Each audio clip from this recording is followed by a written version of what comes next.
fight could really be a major fight that a lot of people are looking to see. When did you know that? When the people start talking, and obviously everybody around try to make this fight. I say, look, needs to be big. This fight doesn't happen if you're never born, right? You made this fight happen. Why this fight? Not me, it is who behind me. I like Crawford, get right to it. Why? Because he's like the first time you went from regular TV, which you've been doing a long time, to 3D. He's different. Really, that's the simplest way I can say it. There was a lot of excitement before the fight between Terence Crawford and Canelo Alvarez. Canelo said he couldn't miss the fight because it was too important. Even though he turned down the offer at first, the huge interest in the fight made it feel historic, as fans from all over the world watched two great winners fight each other. The mood made it seem like it was more than just a fight. It happened all over the world. You know, I take this fight because you can see how big is this fight, no? The beginning when they say, hey, you thinking about fight Crawford, I say, never thinking about that. But you can realize how big is this fight, no? Mexican, always Mexican versus USA is big. And two of the best pound for pound. And I think this fight is huge and means a lot for me. When did you realize, when did the moment hit you that this fight can really, really be big? This fight can really be a major fight that a lot of people are looking to see. When did you know that? When the people start talking, and obviously everybody around try to make this fight. I say, look, needs to be big, right? Because Netflix, Riyadh season, everybody interested in this fight. So that's when I realized how big is this fight. Crawford felt like initially you needed some convincing because you thought it was a lose-lose proposition, whereas you're fighting the smaller guy, and if you won, you wouldn't really get any credit for it. Was that what you were thinking? Yeah, but if you think well, I've been in that position before. Turki Alalshik, a Saudi advisor and chairman, said after the fight that the event was more than just boxing. It was about making a once-in-a-lifetime show. He told them how important it was for fans, especially since this could be Terence Crawford's last show on a big stage. Turki felt a special connection to putting on a fight in front of people all over the world because it showed to legends at the top of their game and preserved a piece of boxing history that future generations will remember. My country and my boss, you know? But really, if you look at as a business, this fight will not happen if we are not involved. As Gia, Riyadh season, Saudi Arabia, this is truth. Because even with what the relationship with Netflix, and we are very happy about it, still this fight costs more and more. Speaking of cost more and more, for everyone who watches it, everyone already has a Netflix account, so they're not paying anything extra for it. Yeah. You, however, are the guy who just paid hundreds of millions of dollars for a pay-per-view fight that you wanted to see. So people like to get their money's worth. What do you want to see from this fight? First, not what I want to see, what all the people around the world, and you are fans of boxing, want to see. It's taken too long, but thanks God, without the support behind me from my government, my leaders, the Crown Prince and the vision, and without the love of the fans, we will stop, not complete. This is what push us. This kind of fight, special Canelo Crawford, I want to explain it to you exactly why it is important and the fight of the century. Canelo is the biggest name in boxing now, and Crawford undefeated and have the chance to be undisputed for the third time. Maybe this is the last fight for Crawford, and for Canelo, it's mean a lot for his fan in North America and South America and all the world. He doesn't want to get beating from guy getting up 2-3 weight. Well-known trainer and commentator Teddy Atlas talked to ESPN host Stephen A. Smith before the historic match and praised Terence Crawford.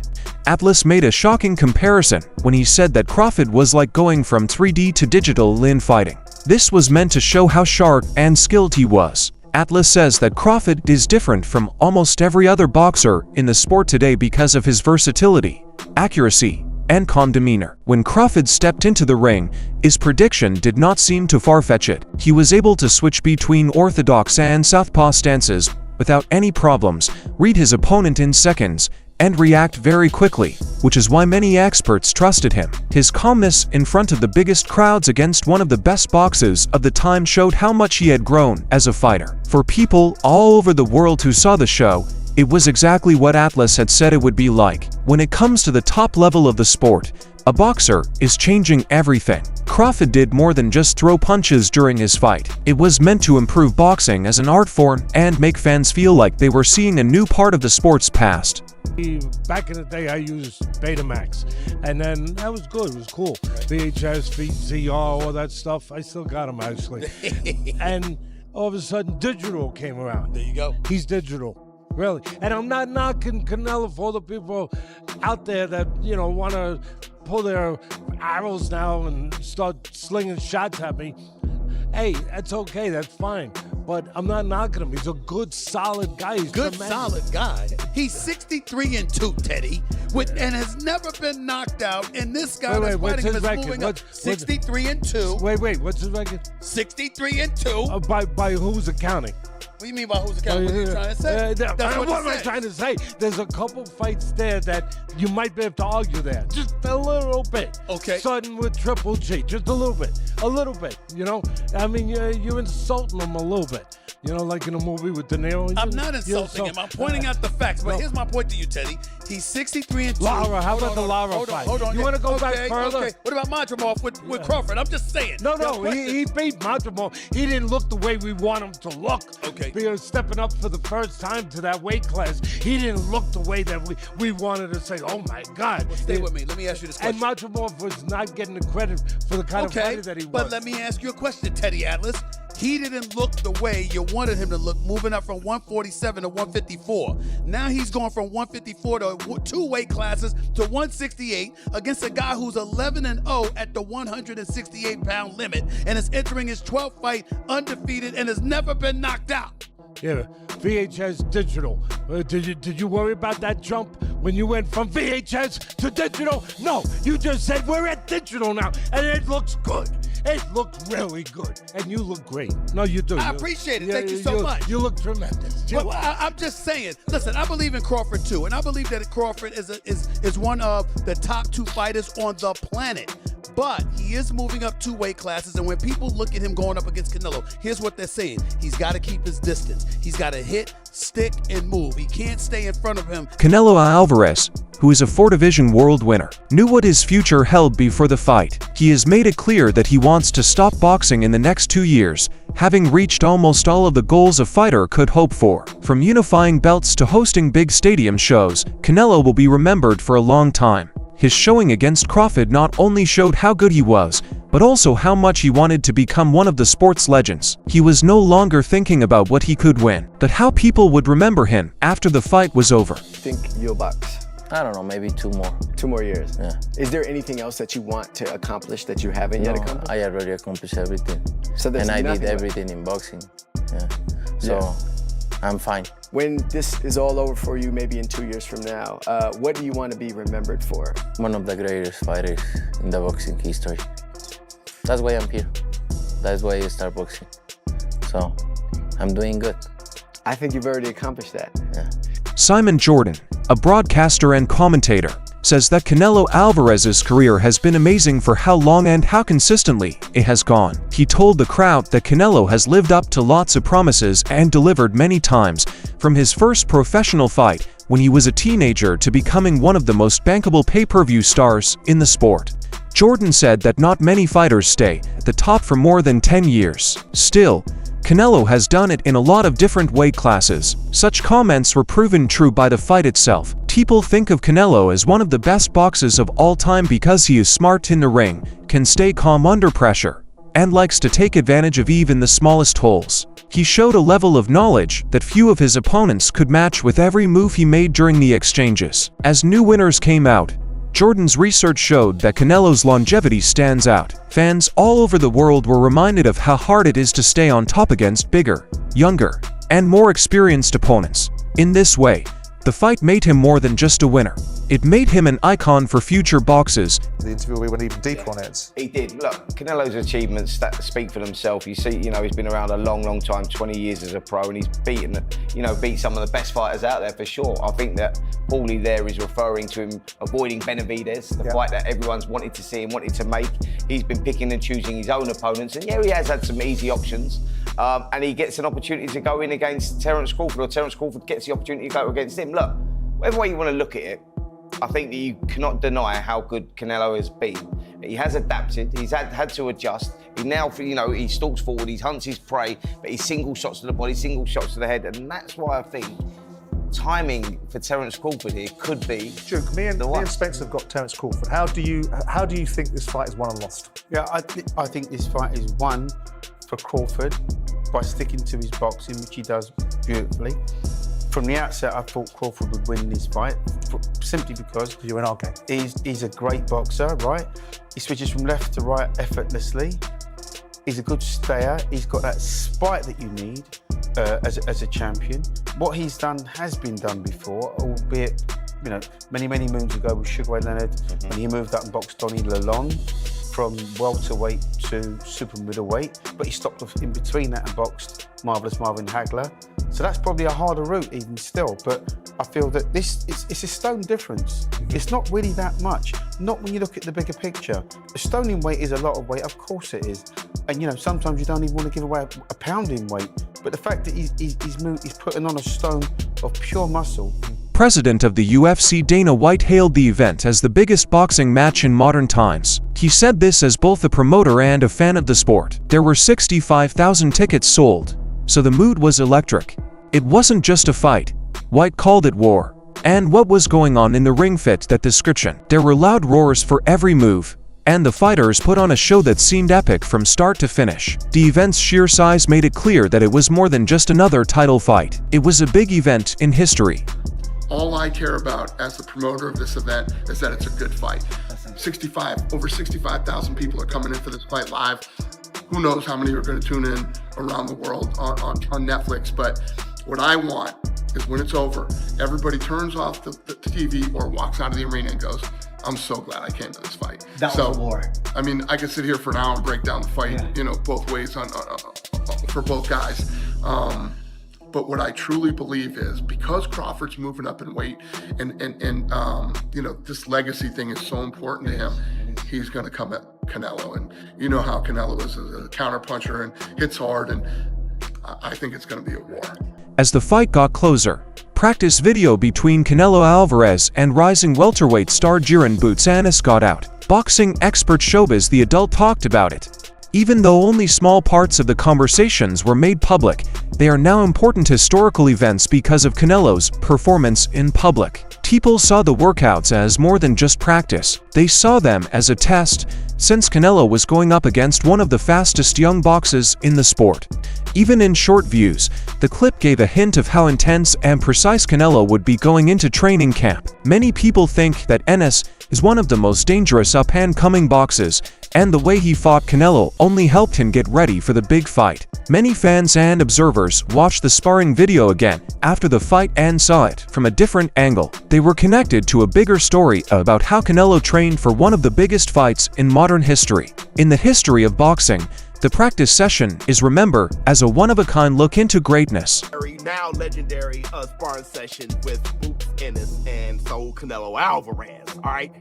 In looking at the footage we have, they show their feet. They don't really show much, and that's good, right? Whatever happens in sparring stays in sparring. You don't want too much revealed. But I think, you can pull something from the footage. Like, post-sparring session, you can just see how friendly Saul Canelo Alvarez and Boots Ennis are. Yeah, great. Yeah. Oh, thank you. Yeah. Very good. Almost there. Yeah. Almost there. Almost time. Yeah. It's mutual respect. You can just see, you know, and it just feels like Boots gave Canelo some good work. I think if Boots didn't, I think Canelo wouldn't respect him as much. I think Canelo would be like, all right, get out of here. I mean, they couldn't even leave the gym. They kept saying bye to each other over and over and over again like it was a bromance. You got my piece. Who say he needs some rounds? Huh? Who? Yeah, so you'll come back and get some rounds. Oh, yeah. You don't want... I'll see you tomorrow. And more, if they are scared, they're more faster. If they are scared, more faster. Bro, you know what that is. You know what that is. It's like if somebody whipped your ass and like, all right, then, boy, what? Wait. Before the fight, Caleb Plant, who used to be the super middleweight king and had fought Canelo, said nice things about Terence Crawford. Plant thought Crawford was ridiculously strong and powerful, and the fight proved him right. Even though he was in a better class, Crawford's blows were very strong, and Canelo couldn't just walk right through him. People who watched liked how precise and strong Crawford was at the same time. This earned him respect from one of the toughest fighters of this age. Tell you what I think is best for each fighter, and I think, you know, if I was able to give my advice to Terence, it would be, I think that he should box on the outside, or I think he should be all the way inside. Wait, all the way inside? That would sound like, no, you don't want to be on the inside because like Canelo could land body shots. Yeah, but Terence is a great inside fighter. He's ridiculously strong. And I think the most dangerous place for Terence to be would be in the mid-range, chilling this far from Canelo, at this distance, where Canelo is able to get a lot of leverage and be really explosive, as opposed to what I did to Trevor McCumbee, where I stepped all the way to the inside. And, you know, do you want to be this far away from a baseball bat, or do you want to be this far away from a baseball bat? This, here. Exactly. They can't extend. They can't gain the same momentum. And just fighting on the outside, sticking, moving, running around, moving around, using his legs for 12 rounds could be a lot. Where, as opposed to him being smart on the outside and moving, and then picking his times, and getting all the way to the inside and going to work, and then going all the way back out, all the way back in, all the way back out. But I think chilling at the mid-range with Canelo could be dangerous. Gabriel Rosado, a veteran boxer, told Crawford that he would have to be very careful when facing Canelo. Given that the Mexican star has a history of facing naturally bigger men, the fight's exchanges proved this to be true. It was clear that Canelo was used to fighting bigger opponents because he took hits with calm and answered with heavy counters. Crawford's problem was navigating the event while standing up for himself. In a fight where size, skill, and strategy all played a role on the biggest stage, Rosado's words highlighted how close the fight was. In years, he's adapted to the weight. It's his natural weight. You know what I'm saying? So, you know, Crawford gotta be real careful in the middle rounds. When I've heard you say this before, look, it doesn't matter if you're sparring with heavyweights in sparring. Yeah. If you're sparring with 68-pounders, 75-pounders in sparring. When you get clocked with them 10 ounces with no headgear on, it's a different game, a different story. Drop down on that for us for a second. What is so different about it? Is it just a jolt? Is it a shock? What's the difference? It's different just because it's just the pop. You know what I'm saying? You know when you're sparring heavier guys, it really, it means something, but it's 16-ounce gloves and it's a headgear. So it's not the same effect. But you know what I'm saying? And Crawford and Canelo being the same size right now and the same height, people go, oh, well, it's even. That's all for the video today. Watch out. Until the next time.